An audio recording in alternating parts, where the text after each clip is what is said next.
भैया हम गीतकार शक्ति सूर्या सब भोजपुरी श्रोतागण के प्रणाम करतनी और फिर अपने सिंगर भाई खातिर लेके आइल बानी एगो जौन कूलर लगवा दी राजा जी गाना जौन हिट कइले बा वही ट्रैक पर एकदम रोमांच से भरपूर पति पत्नी का नाइट शो जो का बाटे गाना। उम्मीद न पूरा विश्वास बा कि बहुत ज़्यादा पसंद है आप लोग के।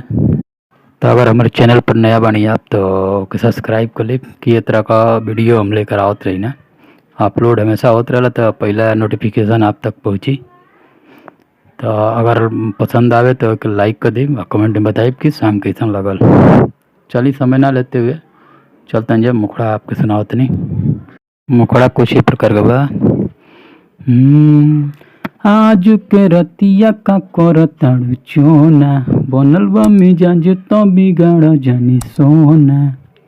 हाँ आज के रतिया का करताड़ू चोना बनल बा मिजाज तो बिगाड़ जानी सोना। चाही जवन झुमका झुलनिया सजनिया ले आई बहो। चाही जवन झुमका झुलनिया सजनिया ले आई बहो। ए धनी हो बिना लुटले लहरा बहरा ना जाई बहो। ए धनी हो बिना लुटले लहरा बहरा ना जाई बहो। तई रहा मुखड़ा। उम्मीद ना पूरा विश्वास बा आप लोग को पसंद आई। तो चलिए करिए अंतरा की तरफ चलते नहीं जा।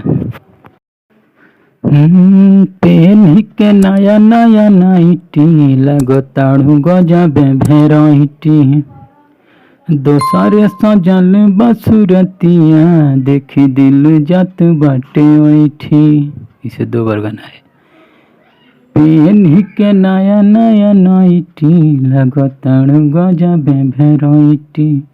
आ दोसरे सजल बसुरतिया देखी दिल जात बाटे ओइठी। पूरा होई मनवा के सरधा जे चुमा पाई बहो।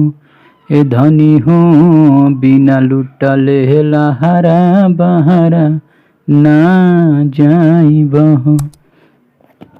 चलिए करी दूसरा अंतरा लास्ट की तरफ चलते नहीं जा जहाँ सिंगर लिखल बा वहाँ सिंगर भाई अपन नाम डाल लिया जा।